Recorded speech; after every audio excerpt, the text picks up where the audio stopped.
Halo semuanya, selamat datang di channel yang tidak layak untuk dihina ini. Sebelum kita mulai, atur posisi santainya, seruput kopinya, dan mari kita berkhayal. Hal yang tidak dia sadari adalah, setelah dia mengorbankan diri dan hanya tersisa jiwanya saja, hal terburuk pun akhirnya terjadi. Dia baru menyadari kalau dunia tempat dia menyegel kelima dewa itu, sebenarnya telah digunakan sebagai tempat pelatihan oleh murid muda dunia dewa. Hal itu kemungkinan besarnya membuat kelima dewa itu dapat menyembuhkan kekuatan mereka sedikit demi sedikit. Alasan terbesarnya adalah, karena saat dia mencoba memisahkan dunia biru dengan dunia dewa, itu mengakibatkan retakan di dunia segel yang dia buat. Maka dari itu, banyak yang berpikir kalau dunia tersebut adalah tempat warisan. Setelah melihat dan mendengar apa yang diceritakan Kaisar Langit, Lin Tian langsung terkejut. Dahulu dia pernah berpikir bahwa, kalau dunia ini terpisah karena pertarungan besar antara Yimo dan dunia biru. Tapi ternyata dia salah, karena orang yang melakukan hal itu adalah Kaisar Langit itu sendiri. Yang lebih membuat kagetnya lagi adalah, ternyata Yimo yang selama ini dianggap sebagai musuh, mereka adalah pengikut dari 5 dewa yang berkhianat dari alam langit. Bukankah itu berarti bahwa, mereka dulu juga makhluk yang sama seperti yang lainnya? Dan juga, Laut Kematian adalah tempat untuk masuk ke dunia yang dibuat Kaisar oleh langit untuk menyegel kelima dewa itu. Kenapa senior tidak membunuh mereka? Tanya Lin Tian. Bukan aku tidak ingin membunuh mereka, tapi aku tidak bisa, jawab Kaisar Langit dengan sedih. Kenapa tidak bisa? Tanya Lin Tian lagi. Karena dulunya, mereka juga merupakan salah saudaraku, jawab Kaisar Langit dengan sedih.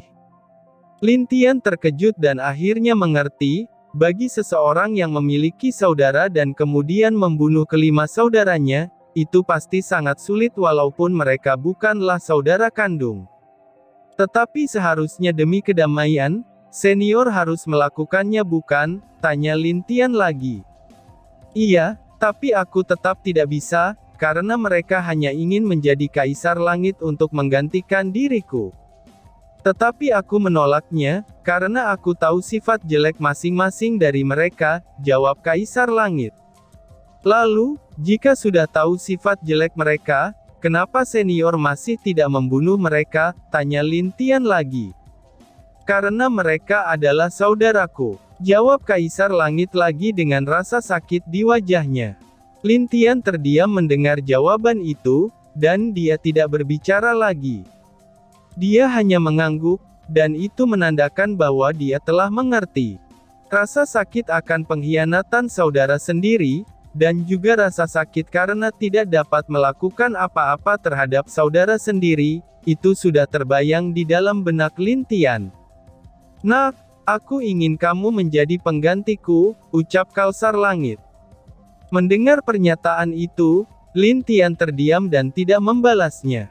Dia hanya berdiri di tempatnya saja sebelum dia membalas. Kenapa harus aku? Tanya Lin Tian. Karena kamu memiliki semua hal yang mirip denganku, contohnya adalah tubuh 8 elemenmu, jawab Kaisar Langit. Lin Tian langsung terkejut setelah mendengar bahwa, kalau Kaisar Langit juga memiliki tubuh 8 elemen seperti dirinya. Apa? Seru Lin Tian. Itu memang ada, tapi dia tidak memenuhi syaratku, dan hanya kamulah yang memenuhi syaratku. Karena itu, aku telah memperhatikanmu selama ini, ucap Kaisar Langit. Sepertinya, dua sudah tahu apa yang ingin Lin Tian katakan. Bukankah senior hanya jiwa yang tersisa? Tanya Lin Tian dengan kaget. Memang benar, tapi aku sekarang juga termasuk benda yang kamu cari. Dulunya, aku juga adalah penguasa dari dunia biru. Jadi, walaupun aku hanya jiwa, tapi aku juga dapat merasakan apa yang terjadi di luar sana. Sedangkan cincin yang ada di peti mati itu, ini adalah benda untuk menjadikanmu penguasa dunia biru sepenuhnya, ucap Kaisar Langit sambil tersenyum. Apa? Lin Tian langsung terkaget-kaget. Ternyata, benda yang selama ini dia cari adalah cincin yang ada di peti tersebut, dan Kaisar Langit adalah penguasa dunia biru juga. Lalu, apa yang harus aku lakukan untuk menjadi penggantimu? Tanya Lin Tian dengan serius. Kamu harus membuka kembali alam langit, yaitu tempat para dewa tersegel. Dan juga, bantu aku untuk memusnahkan 5 dewa itu, ucap Kaisar Langit. Hah, bukankah mereka semua adalah saudaramu? Kenapa sekarang kamu memintaku untuk membunuh mereka? Tanya Lin Tian dengan bingung. Nak, aku memang tidak tega membunuh mereka, tapi itu beda jika orang lain yang melakukannya, balas Kaisar Langit. Lin Tian menghembuskan nafas dalam-dalam, dan menatap Kaisar Langit dengan serius. Aku bisa melakukan 2 hal yang senior katakan, tapi itu bukan untuk senior, ucap Lin Tian. Oh, memangnya untuk apa kamu melakukannya? Tanya Kaisar Langit. Itu aku lakukan hanya untuk orang-orang yang aku sayangi, agar aku tidak kehilangan apa yang aku miliki lagi, jawab Lin Tian. Hahaha, aku mengerti, itu tidak masalah, balas Kaisar Langit sambil tertawa dengan keras. Nak, aku akan memberikan semua teknik dan warisanku padamu. Lalu, setelah kamu keluar dari sini, cincin penguasa akan melebur ke dalam dirimu, dan itu akan menjadikanmu penguasa dunia ini, ucap Kaisar Langit. Aku mengerti guru, ucap Lin Tian sambil berlutut di depan Kaisar Langit. Wah, kamu memanggilku guru, anak yang baik. Hahaha, ucap Kaisar Langit sambil tertawa bahagia. Tentu saja Lin Tian melakukan hal itu bukan tanpa alasan, jika dia menerima warisan dari Kaisar Langit, itu berarti dia adalah murid dari Kaisar Langit. Karena itu, Lin Tian berlutut di depan Kaisar Langit. Nak, aku percayakan ini semua padamu. Kamu cobalah pergi ke dunia yang aku buat, dan cobalah untuk memeriksa 5 dewa itu. Jika kamu bisa membunuh mereka di sana, maka lakukan saja. Dan juga, walaupun di dunia itu ada batasan, itu semua tidak berlaku untukmu.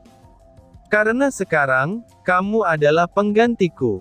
Tingkatkan saja kekuatanmu, dengan cara menggunakan inti binatang suci yang ada di dalam dirimu, ucap Kaisar Langit. Guru, setelah kekuatanku melebihi dunia ini, bukankah aku akan diusir? Tanya Lin Tian. Kaisar Langit tersenyum mendengar perkataan Lin Tian, dan mulai menjawab pertanyaan Lin Tian.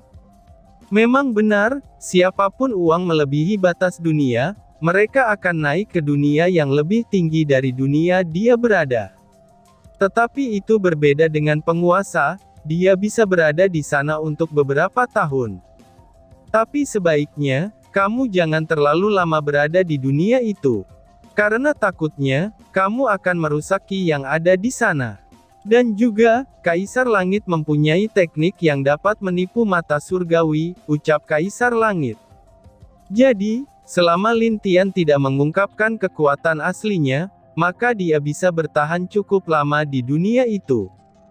Tetapi jika sekali saja dia menunjukkan kekuatannya, maka dia hanya bisa tinggal di sana selama 1 atau 2 tahun paling lama. Lalu, dia harus naik secepatnya, karena takut mata surgawi mengincarnya, dan menghancurkan daerah sekitar dunia tersebut. Mendengar itu, Lin Tian mengerti dan berterima kasih terhadap guru yang pertama dia anggap ini. Dia berjanji di dalam hatinya, dia akan melakukan apa yang diperintahkan oleh gurunya. Nak, aku akan segera menghilang. Aku sendiri juga tidak tahu akan bereinkarnasi atau mungkin tidak. Ingatlah nak, lakukan tugasmu setelah ini. Kamu adalah penerusku, dan hanya kamu yang bisa membuka alam langit kembali. Jadi, berusaha keraslah dengan keras, ucap Kaisar Langit. Guru percayalah padaku, aku akan melakukan apa yang kamu lakukan, balas Lin Tian dengan hormat. Untuk masalah keluatan elemen esmu, aku tidak bisa membantumu, dan kamu harus mencari jalannya sendiri, ucap Kaisar Langit. Baiklah guru, balas Lin Tian. Kaisar Langit mengangguk, lalu dia menutup matanya dengan penuh senyum bahagia. Tampaknya dia teramat senang, karena dia dapat menemukan murid di akhir hidupnya. Apalagi, murid yang dia dapat adalah murid terbaik di seluruh dunia ini, dan bahkan dalam hidupnya sendiri. Lin Tian memberi hormat atas kepergian guru, ucap Lin Tian berlutut-berlutut. Setelah itu Kaisar Langit secara perlahan-lahan menghilang menjadi cahaya, dan masuk ke dalam alis Lin Tian. Untuk sesaat, Lin Tian mendapatkan banyak wawasan dari warisan Kaisar Langit. Itu membuat Lin Tian menutup matanya, dan mulai mencerna apa yang diberikan oleh gurunya, yaitu Kaisar Langit. Entah berapa lama Lin Tian berada di makam Kaisar Langit, dan Guan Xiying hanya dapat melihat kalau Lin Tian duduk sambil menutup matanya. Dia terus mencoba memanggil Lin Tian, tapi itu tidak berhasil. Dia juga tidak bisa keluar, karena dia takut dengan energi yang ada di luar formasi itu bisa meledakkan tubuhnya sendiri. Lin Tian hanya membuka matanya, setelah dia selesai mencerna semua warisan yang didapat dari Kaisar Langit. Lalu, dia melihat ke arah peti mati tersebut dengan wajah yang sedih. Guru, percayalah, aku akan menggantikanmu untuk mengembalikan alam langit, dan juga memusnahkan kelima dewa itu, ucap Lin Tian dalam hatinya. Setelah itu, dia berlutut dan beri hormat ke peti mati itu. Walaupun dia tahu kalau peti mati itu kosong, karena sebenarnya tubuh dari Kaisar Langit itu telah menghilang setelah dia mengorbankan dirinya. Tetapi bagaimanapun juga, itu adalah tempat yang Kaisar Langit inginkan untuk istirahat terakhirnya. Lin Tian lalu berdiri, dan melihat lagi ke dalam peti mati tersebut, dan dia tidak melihat cincin yang ada di dalam peti mati itu. Secara tidak sadar Lin Tian merasakan tubuhnya, dan ternyata dia benar-benar telah menyatu dengan cincin tersebut. Seketika saja dia dapat merasakan seluruh dunia biru, walaupun masih samar karena dia baru saja menyatu. Tetapi cepat atau lambat, dia pasti dapat merasakan keadaan dunia biru dengan jelas di masa depan. Lin Tian tersenyum, dan berbalik ke arah Guan Xiying. Maaf Nona Guan, aku telah membuatmu menunggu, ucap Lin Tian yang sudah menghancurkan formasi yang sebelumnya dia buat. Tuan An, ini, seru Guan Xiying. Tenang saja, hal yang ada di sini tidak akan menyakiti kamu lagi, ucap Lin Tian. Mendengar hal itu Guan Xiying merasa lega, tapi dia menatap Lin Tian dengan penasaran. Tuan An, apa yang kamu dapatkan dari peti itu? Tanya Guan Xiying. Aku mendapatkan informasi tentang beberapa Yimo, jawab Lin Tian. Wah, apakah hanya itu saja? Tanya Guan Xiying. Iya, sebagai balasannya, di dalam istana itu ada banyak harta yang sangat berharga, dan aku akan memberikan itu untuk Nona Guan, balas Lin Tian sambil menunjuk pintu istana. Walaupun di depan adalah makam Kaisar Langit, tapi di dalam pintu itu berisikan harta berharga. Namun di mata Lin Tian, itu tidak membuat dirinya tertarik sedikit pun. Guan Xiying mengangguk, dan tidak menolak dengan apa yang Lin Tian berikan padanya. Lalu, dia juga tidak menanyakan apa-apa lagi kepada Lin Tian. Baiklah, mari kita menyelesaikan beberapa lalat Oeng ganggu, ucap Lin Tian sambil tersenyum melihat ke arah luar formasi. Guan Xiying mulai serius, karena dia tahu apa maksud dari perkataan Lin Tian ini. Dia mengangguk, dan kemudian mengikuti Lin Tian sambil menarik Guan Pu di tangannya. Di luar formasi, kenapa kamu mengkhianati kami? Ucap Guan Fuer dengan marah ke arah wali kota. Dalam beberapa bulan yang lalu, wali kota masih bersikap baik kepada mereka. Walaupun mereka sudah waspada, tapi tidak disangka kalau 2 hari terakhir, ternyata mereka telah diracuni. Sekarang, mereka bahkan tidak bisa menggerakkan tubuhnya karena racun yang mereka telan. Hahaha, tenang saja, kalian hanya akan lumpuh. Sampai Nona Guan keluar, kalian akan tetap seperti itu, ucap wali kota. Kamu, kurang ajar, teriak Guan Fuer. Hehehe, lihatlah mereka ini lemah, tapi masih saja berteriak seperti itu, ucap pelayan yang ada di samping wali kota. Guan Tu juga tidak percaya bahwa dia juga jatuh dalam perangkap wali kota. Karena sebelumnya, Lin Tian sudah memperingati dia tentang wali kota. Tetapi dia tak percaya, walaupun sudah waspada dia tetap kecolongan. Padahal dengan kekuatannya, itu cukup mudah untuk membunuh wali kota. Tetapi sekarang, dia tidak bisa apa-apa, dan dia hanya berharap kalau Guan Xiying tidak keluar sekarang. Hahaha, biarkan saja mereka seperti ini. Setelah kita menangkap kedua orang itu, kita akan mendapatkan warisan yang sangat luar biasa, ucap wali kota. Tentu saja dong, balas pelayan itu. Dasar wanita jalang, ucap Guan Fuer dengan kesal sambil melihat tingkah keduanya. Hehehe, nanti kamu akan aku nikmati juga, jadi tenang saja, aku pasti akan membuatmu puas, ucap wali kota. Guan Fuer tidak menjawab, tapi dia sudah sangat marah.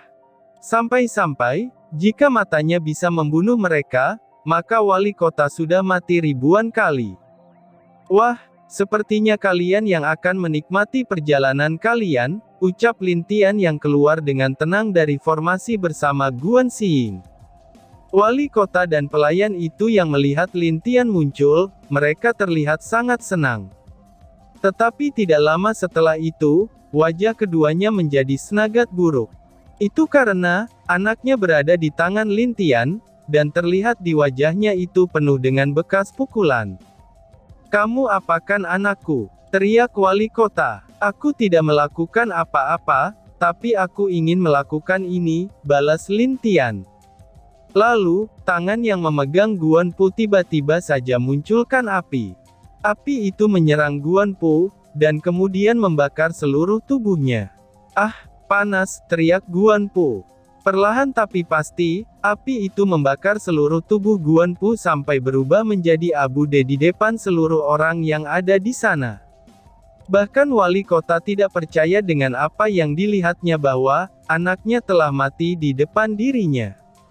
Sedangkan pemuda yang melakukan hal itu, dia juga sepertinya tidak peduli dengan apa yang telah dia lakukan. Bocah keparat, aku akan membunuhmu, teriak wali kota. Sayang, aku akan membantumu, ucap pelayan tersebut. Baiklah, dan biarkan dia mati dengan menyedihkan, balas wali kota. Tentu saja, pelayan tersebut berada di puncak alam ilahi. Jadi, dia merasa bisa mengalahkan Lin Tian dengan mudahnya hanya dengan kekuatannya saja. Mundurlah, teriak Lin Tian kepada Guan Xiying yang ada di belakangnya. Jawab Guan Xiying dengan patuh, dan dia segera mundur agak jauh dari Lin Tian. Lalu, pelayan itu menyerang Lin Tian dengan kekuatan penuhnya. Bocah ingusan, matilah, teriak pelayan itu sambil mengeluarkan aura Yimo.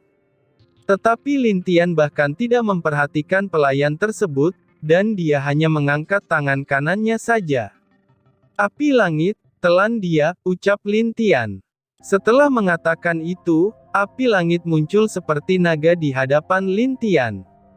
Mengaum, api langit berteriak, dan maju sambil membuka mulutnya untuk menelan si pelayan. Wush! Apa? Ucap pelayan dengan kaget, dan di saat itu juga dia bersiap untuk mundur. Karena dia tahu bahwa, kalau dirinya bukan lawan dari api langit. Tetapi sayangnya, itu sudah terlambat. Itu karena, api langit dengan cepat telah muncul di belakangnya. Tidak, teriak pelayan itu. Dia pun tertelan oleh api langit, dan itu tidak seperti kejadian di kapal bajak laut seperti sebelumnya. Karena api langit tidak memuntahkan orang yang sudah dia telan. Kembalilah, ucap Lin Tian kepada api langit. Di sekitar sana, itu masih banyak penjaga yang melihat hal itu dengan penuh ketakutan.